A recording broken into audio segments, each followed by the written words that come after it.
Le nouveau PDG de Harley-Davidson vient de lâcher une bombe. Les motards n'ont pas été ignorés, ils ont été abandonnés. Cette trahison est déjà visible. Concessions vides, stock en baisse et prix exorbitants qui excluent les fans les plus fidèles. Si vous êtes entré dans une concession Harley récemment, vous l'avez sans doute constaté. Moins de choix, moins de communauté et l'âme de la marque s'estompe. Tout cela découle d'une stratégie plébiscitée par Wall Street, mais détestée par les motards. Restez avec moi, car à la fin, vous comprendrez les conséquences de ces changements pour votre moto, votre portefeuille et l'avenir de votre passion. Une confession le premier jour. Le nouveau PDG de Harley n'a pas mâché ses mots. Il a déclaré que les motards avaient été abandonnés. Jochen Zeitz, l'architecte de la stratégie récente de Harley, avait été salué pour avoir mené l'entreprise à travers des périodes tumultueuses. Mais en coulisses, la frustration couvait. C'est alors qu'est arrivé Arthur Krati, Star, un nouveau directeur général prenant ses fonctions à un moment où la survie de la marque était en jeu. Dès son premier discours aux employés et aux investisseurs, Stars a rompu avec la tradition de l'entreprise. Au lieu de se contenter de répéter des arguments convenus, il a admis sans détour que Harley s'était aliéné sa clientèle la plus fidèle sous la direction de Zeitz. Dans son discours d'ouverture, Stars a reconnu une vérité douloureuse. Trop de motards se sentaient abandonnés.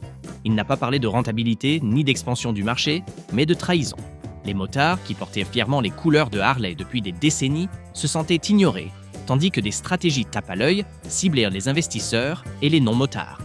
Ce genre de franchise est rare dans le monde des affaires américain, où admettre ses erreurs est perçu comme une faiblesse. Pourtant, pour Harley, cela signifiait autre chose, la possibilité d'un changement. Les paroles de Stars ont fait mouche car elles rejoignaient ce que les motards disaient depuis des années. Harley recherchait le prestige au détriment de sa propre communauté. Cette franchise a préparé le terrain pour une prise de conscience. Si les choix de Zeitz avaient creusé un fossé entre Harley et sa communauté, Star promettait de le combler. Mais les mots ne font pas tout, et son étape suivante consistait à analyser en profondeur la stratégie même qui avait conduit Harley à cette crise. Et cette stratégie portait un nom que les motards allaient finir par détester, le Hardwire. La gueule de bois de Hardwire. L'exclusivité était présentée comme une stratégie. En réalité, elle a exclu les motards fidèles. Ce plan faisait suite à la restructuration Rewire, une réinitialisation rapide visant à réduire les coûts, rationaliser les opérations et recentrer les efforts. Sur le papier, l'idée paraissait géniale. Harley deviendrait plus désirable, associant la marque à des produits haut de gamme et à des marges élevées. L'accent était mis sur un nombre réduit de modèles, une distribution plus restreinte aux concessionnaires et des prix plus élevés. Pour Wall Street, c'était exactement le genre de discours qui inspire confiance. Pour les motards du quotidien, c'était le signe qu'ils n'étaient plus la priorité. Le problème ne résidait pas dans la volonté de voir Harley prospérer, mais dans la définition même du succès donné à la stratégie. Le terme « désirable » est séduisant, mais dans les faits, il a transformé Harley en un club exclusif, devenu inaccessible pour beaucoup. Les motards, qui économisaient des années pour s'offrir leur première Harley, se sont soudainement retrouvés dans l'incapacité financière d'y accéder. Les concessionnaires peinaient à justifier la diminution des stocks alors même que les clients affluaient. On assurait aux investisseurs que la modération pouvait être un atout, mais dans les showrooms du pays, cela signifiait tout simplement des rayons vides. Star n'a pas hésité à nommer cette gueule de bois. Il a souligné que les stratégies conçues pour rassurer les investisseurs laissaient souvent les motards sur le carreau. Sa critique n'était pas une attaque personnelle contre Zeitz, mais un aveu clair. Harley avait confondu réussite financière et force culturelle, et cette confusion était particulièrement flagrante dans le pari sur un avenir électrique que les usagers n'avaient jamais demandé. Si vous avez déjà eu l'impression que Harley s'est égaré, ou si vous pensez que Zeitz a mal géré la marque, cliquez sur « J'aime » maintenant, et laissez un commentaire pour nous donner votre avis, car les motards du monde entier sont partagés. Le désastre de Livewire. Le pari électrique de Harley n'a pas été synonyme de progrès. C'était une trahison déguisée. Lancée en grande pompe, elle était présentée comme une moto innovante, en phase avec les attentes d'une clientèle plus jeune et soucieuse de l'environnement. Mais pour le cœur de cible de Harley, la Livewire n'était pas un rêve, mais une véritable déception. Les motards déploraient que la moto manque de l'âme d'une Harley.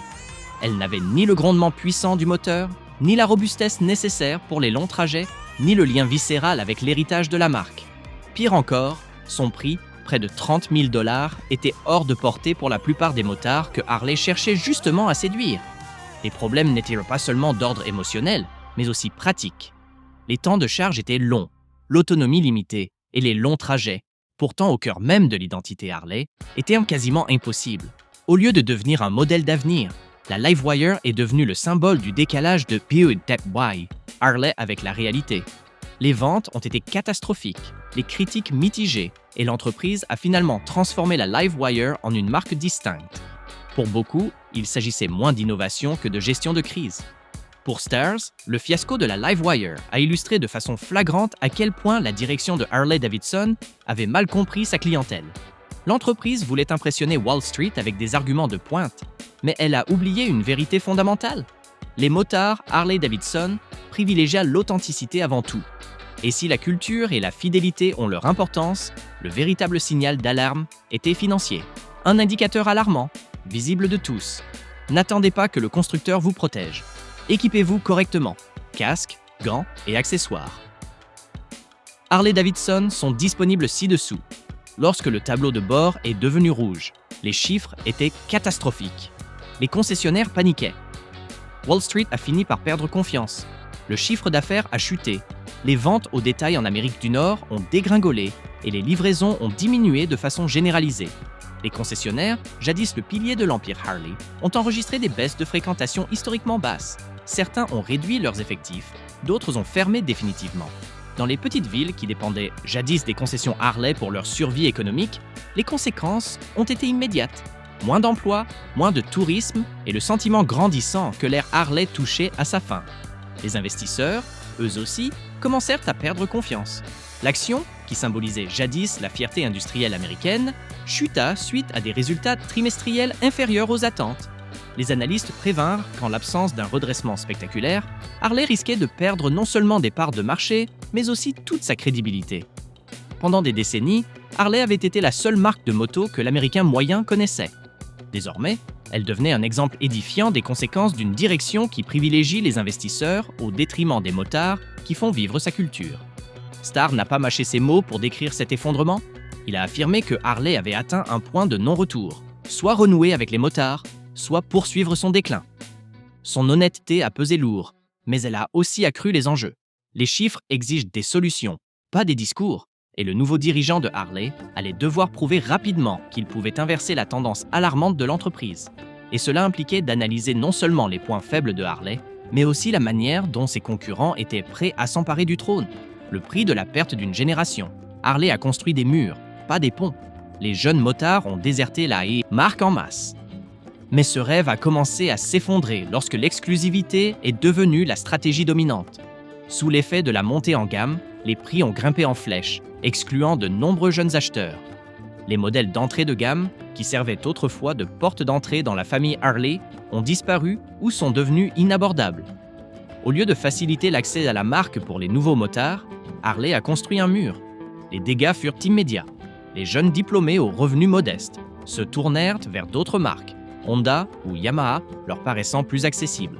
Même les motards d'âge mûr, admirateurs de Harley-Davidson, se retrouvèrent contraints d'opter pour des modèles plus abordables.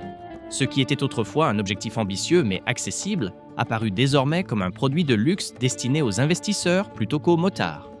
La volonté de l'entreprise d'afficher son exclusivité auprès de Wall Street se traduisit par l'exclusion de ceux-là même qui étaient censés perpétuer la tradition. Il ne s'agissait pas seulement d'une erreur financière, mais d'une négligence générationnelle. Harley risquait de devenir une pièce de musée, admirée par les passionnés de la première heure, mais ignorée par la nouvelle génération. Le danger d'exclure toute une génération de la marque en raison de prix trop élevés est que, une fois que ces motards se tournent vers une autre marque, leur fidélité revient rarement. Et tandis que Harley repoussait les motards, ses concurrents ont saisi l'opportunité avec une stratégie que Harley elle-même avait abandonnée. Les concurrents qui ont flairé l'opportunité Harley a trébuché. Indian, Triumph et les constructeurs japonais ont saisi l'opportunité. Indian Motorcycles, relancé par Polaris en 2011, a embrassé l'esthétique traditionnelle que Harley semblait prête à abandonner. Des modèles comme la Chief et la Challenger offraient le look cruiser classique, allié à une ingénierie moderne et fiable. Les motards qui se sentaient délaissés par Harley ont découvert qu'Indian avait su préserver ce sentiment de liberté tout en y ajoutant durabilité et valeur. Triumph a opté pour une approche différente, surfant sur la vague du charme rétro. La gamme Bonneville a permis aux motards de redécouvrir un style intemporel sans le poids ni le prix exorbitant d'un gros cruiser. Triumph a également étoffé sa gamme Adventure, un segment que Harley n'a jamais vraiment maîtrisé. Royal Enfield, autrefois considéré comme une marque économique, a misé sur l'accessibilité et la simplicité. Ses gammes Meteor et Interceptor offraient aux jeunes motards le charme vintage de la moto à un prix bien inférieur à celui d'une Harley. Les constructeurs japonais, réputés depuis longtemps pour leur fiabilité, ont renforcé leur présence sur les marchés des cruisers et des motos de tourisme. Les Honda Rebel et les Goldwing, les Kawasaki Vulcan et les Yamaha Bolt offraient des modèles fiables à des prix que Harley ne pouvait égaler. Pour de nombreux motards, ces marques représentaient une porte d'entrée accessible dans le monde de la moto, sans le sentiment de faire des compromis culturels. Les concurrents avaient trouvé la formule magique: allier tradition et innovation, garantir la fiabilité et tenir compte de la sensibilité des consommateurs au prix. Harley avait laissé la porte grande ouverte et ses rivaux s'y sont engouffrés. Pourtant, la crise ne se résumait pas à des pertes de vente ou à une baisse des prix. Elle révélait une dérive plus profonde au sein même de l'âme de Harley. Du clubhouse à la salle de réunion. La rébellion grondait jadis dans les pots d'échappement des Harley. Le jargon des conseils d'administration l'a étouffé. Ce n'était pas qu'un simple moyen de transport. C'était un défi au conformisme. Mais avec le temps, cet esprit de camaraderie s'est estompé, remplacé par le langage stérile des réunions et des présentations aux investisseurs. Les motards qui se sentaient autrefois hors la loi se sentaient désormais comme de simples lignes budgétaires dans un rapport trimestriel. La transformation fut d'abord subtile. Le marketing délaissa le cuir et les longs trajets pour des mots à la mode comme désirabilité et valeur actionnariale. Les rassemblements et événements locaux, qui définissaient autrefois la marque, virent leurs ressources diminuer, tandis que les présentations aux investisseurs se multiplièrent. Le discours de Harley changea, et avec lui, le lien émotionnel se rompit. Les motards le remarquèrent. Le langage qui autrefois clamait la rébellion se mit à murmurer la soumission. Cette dérive culturelle fut dévastatrice, car le véritable capital de Harley n'a jamais été uniquement financier. Il était aussi symbolique. Pour beaucoup, la marque est devenue une multinationale de plus en quête de l'approbation de Wall Street, au lieu de défendre l'indépendance. Le rugissement du moteur fut étouffé par le brouhaha des messages institutionnels. Pour les fidèles, ce changement fut plus douloureux que n'importe quelle stratégie de prix. La culture était le ciment de la marque, et lorsqu'elle s'est dissoute, la confiance a disparu avec elle. Prenant conscience de cela, le nouveau PDG a élaboré un plan, non pas des idéaux abstraits, mais des leviers concrets qu'il s'était engagé à actionner. 4 leviers pour réinitialiser le chemin. Le nouveau patron de Harley dispose de 4 atouts. Chacun d'eux pourrait sauver ou couler la marque. Pour redorer le blason de Harley, il a mis en avant 4 leviers concrets. Premièrement, la tarification devait être repensée pour créer une progression plutôt qu'un isolement. Cela impliquait de développer des modèles d'entrée de gamme accessibles tout en préservant les offres haut de gamme. Deuxièmement, le rythme de lancement des produits exigeait de la discipline. Harley ne pouvait pas inonder le marché de variations infinies, mais devait instaurer un rythme de mise à jour qui apporte de la nouveauté sans perdre en cohérence. Troisièmement, les concessionnaires avaient besoin d'aide. Au lieu de les affamer avec des allocations limitées ou des objectifs irréalistes, Harley devait rétablir la rentabilité de son réseau de concessionnaires, des marges saines, des stocks adaptés et un soutien marketing local. Quatrièmement, le discours lui-même devait évoluer. Il devait se recentrer sur les motards, la liberté et le sentiment d'appartenance. Le langage des investisseurs pouvait rester en arrière-plan, mais l'authenticité devait être au premier plan. Starr concevait ces mesures non comme des objectifs théoriques, mais comme des leviers de survie. Harley ne pouvait se permettre une décennie supplémentaire de dérive. Chaque levier représentait un engagement à rétablir la confiance avec la communauté qui avait autrefois défini la marque. Son message était simple. Harley ne reconquérait pas les motards par de simples paroles. Il lui fallait des preuves concrètes en concession. Mais pour prouver quoi que ce soit, Harley devrait aller au-delà des plans et affronter les défis de mise en œuvre d'un marché de la moto moderne. Construire des vélos pour la prochaine génération ? Pour réussir demain, il faut concevoir dès aujourd'hui des motos qui répondent aux attentes des jeunes motards. Le problème ne se limite pas à l'accessibilité financière, mais touche aussi à l'authenticité. Pendant des décennies, Harley s'est positionné comme la marque de la liberté. Pourtant, les jeunes consommateurs ne se sont pas reconnus dans sa gamme. Pour les reconquérir, Harley doit concevoir des motos de plus petite cylindrée qui conservent leur identité propre. Cela implique une ergonomie pensée pour une meilleure accessibilité, tout en préservant l'âme brute du bicylindre en V, qui a façonné l'histoire de la marque. Les programmes de financement joueront un rôle crucial. Nombreux sont les motards potentiels qui, confrontés à des dettes étudiantes et à la stagnation de leur salaire, ne sont pas prêts à risquer des décennies d'économie pour l'achat d'une moto de luxe. En proposant des plans de paiement innovants, des programmes de fidélité et des possibilités d'évolution, Harley peut redevenir un rêve accessible. L'objectif n'est pas de construire des motos bon marché, mais de véritables Harley, adaptés à un budget d'entrée de gamme. Chaque choix de conception doit refléter la puissance et la tradition qui donnent vie à une Harley. Pour Stairs, il ne s'agit pas de suivre les tendances, mais de créer une véritable porte d'entrée vers ce style de vie. L'engagement des jeunes repose moins sur le prix que sur le sentiment d'appartenance. Et si Harley échoue sur ce point, le vivier de futurs clients fidèles disparaîtra. Cependant, les motos ne suffisent pas. Les usines et les concessionnaires qui les produisent doivent également être repensés pour assurer leur pérennité. Reconstruire l'épine dorsale des opérations Harley-Davidson a craqué. Les usines ont proliféré, les concessionnaires ont été étouffés et la confiance s'est effondrée. Les usines, autrefois louées pour leur précision, sont désormais confrontées à des gammes de produits pléthoriques et à des inefficacités dans la chaîne d'approvisionnement. La nouvelle direction a prôné une plus grande rigueur dans le choix des références. Des modèles moins nombreux, mais plus ciblés, réduisant la complexité et éliminant le superflu des variantes. Il ne s'agit pas de revoir les ambitions à la baisse, mais de garantir que chaque moto mérite sa place. Il est également impératif de revoir la stratégie des fournisseurs. La hausse des coûts et l'incohérence des pièces détachées nuisent à la qualité et aux marges. Harley-Davidson ne peut se permettre des réclamations sous garantie qui ternissent sa crédibilité, ni tolérer des retards qui exaspèrent ses concessionnaires. En renégociant les contrats et en investissant dans un contrôle plus rigoureux de ses fournisseurs, Harley-Davidson peut rétablir la confiance là où elle compte le plus, la fiabilité. Les concessionnaires ont eux aussi besoin de retrouver confiance. Des allocations irréalistes et des pénuries de stock ont quasiment paralysé les showrooms ces 10 dernières années. Le nouveau plan permettra d'adapter les stocks à la demande, préservant ainsi la rentabilité des concessionnaires et évitant les ruptures de stock. La confiance dans la garantie est essentielle. Rien ne nuit plus rapidement à une marque que des machines qui tombent en panne prématurément. Le rétablissement d'un contrôle qualité rigoureux permettra aux motards d'acheter en toute confiance et garantira que la réputation de durabilité de Harley-Davidson ne soit pas qu'un simple souvenir.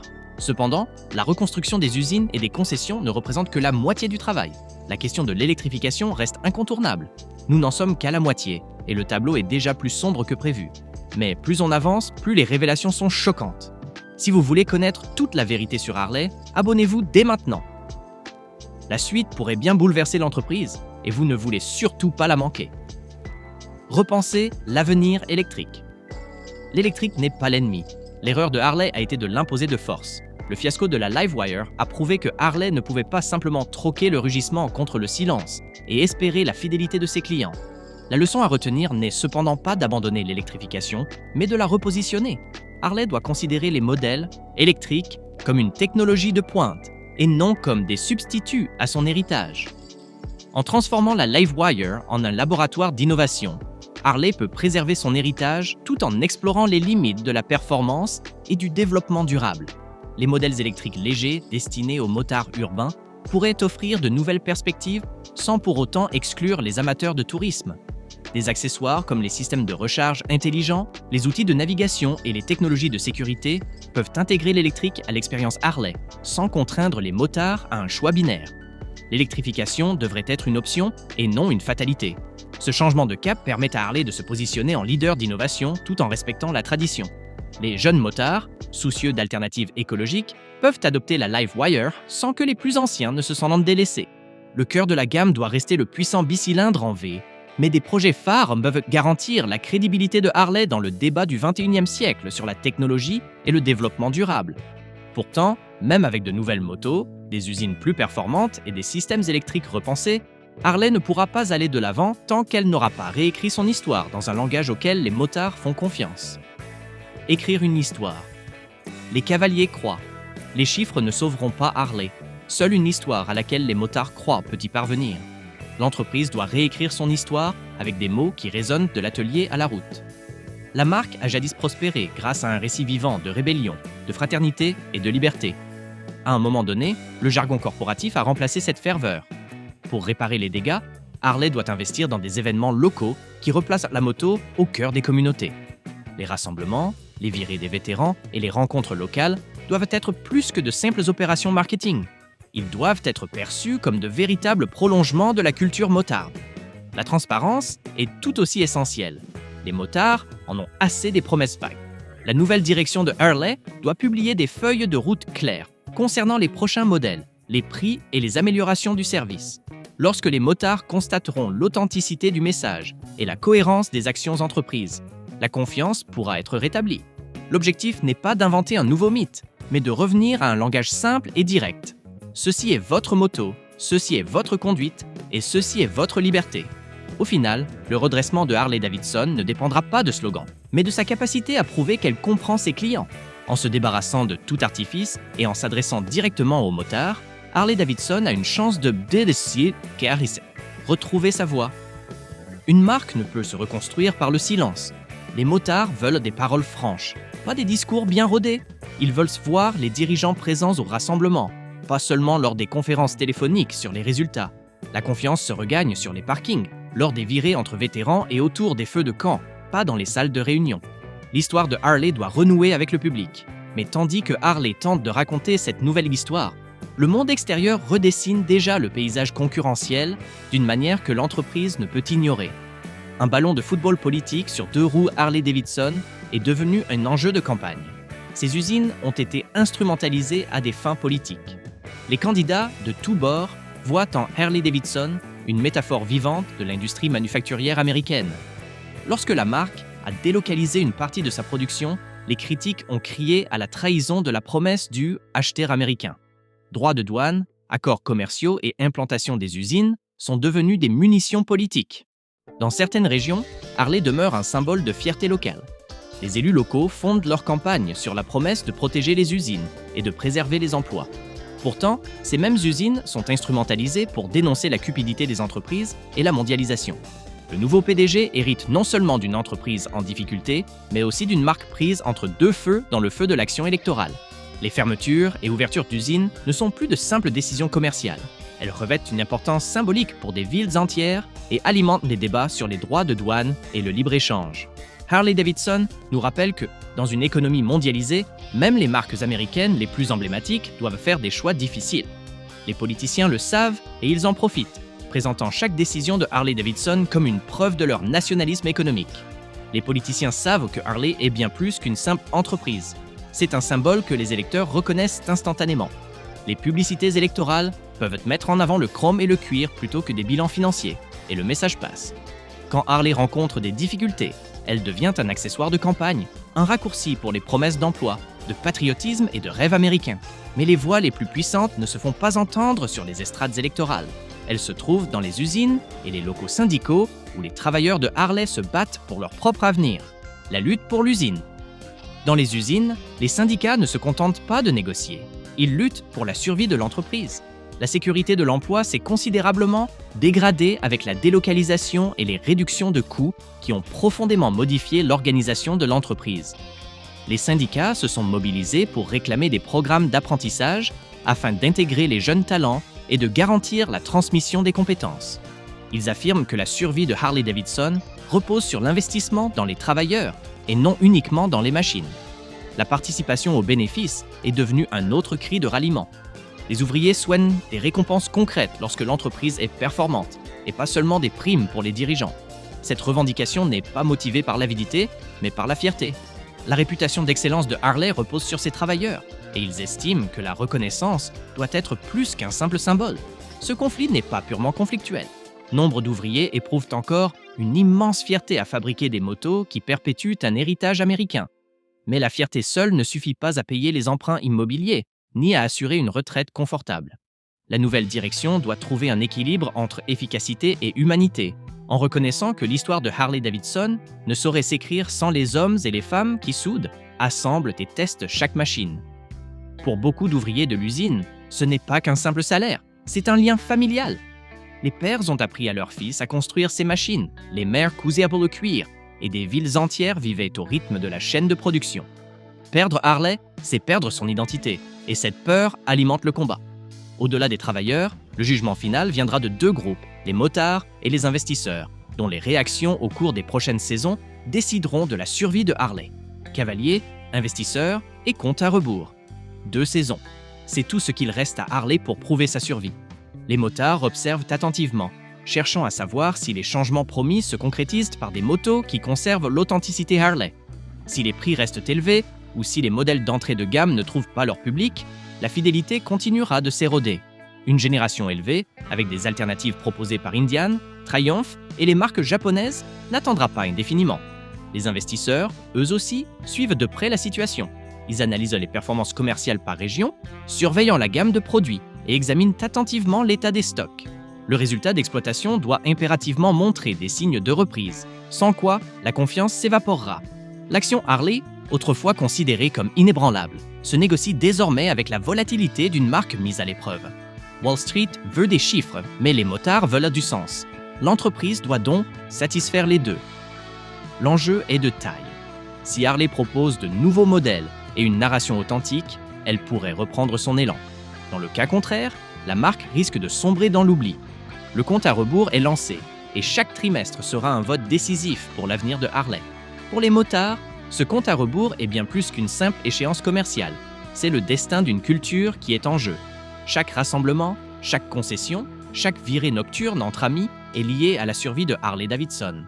Les investisseurs ne voient que des chiffres, mais les motards, eux, voient leur mode de vie en péril. Ce qui va suivre ne façonnera pas seulement Harley-Davidson, mais aussi l'idée même de savoir si les légendes américaines peuvent encore renaître. Le nouveau PDG de Harley n'a pas seulement démasqué Zeitz, il a révélé la lutte pour l'âme de la marque. La vérité a éclaté, mais l'histoire n'est pas encore terminée. Les motards pardonneront-ils? Les investisseurs fuiront-ils? Ou Harley disparaîtra-t-elle à jamais? C'est la question qui reste en suspens ce soir. Partagez vos impressions ci-dessous, car votre avis compte. Et si vous voulez connaître la suite avant tout le monde, abonnez-vous. L'histoire n'est pas finie, et le voyage non plus.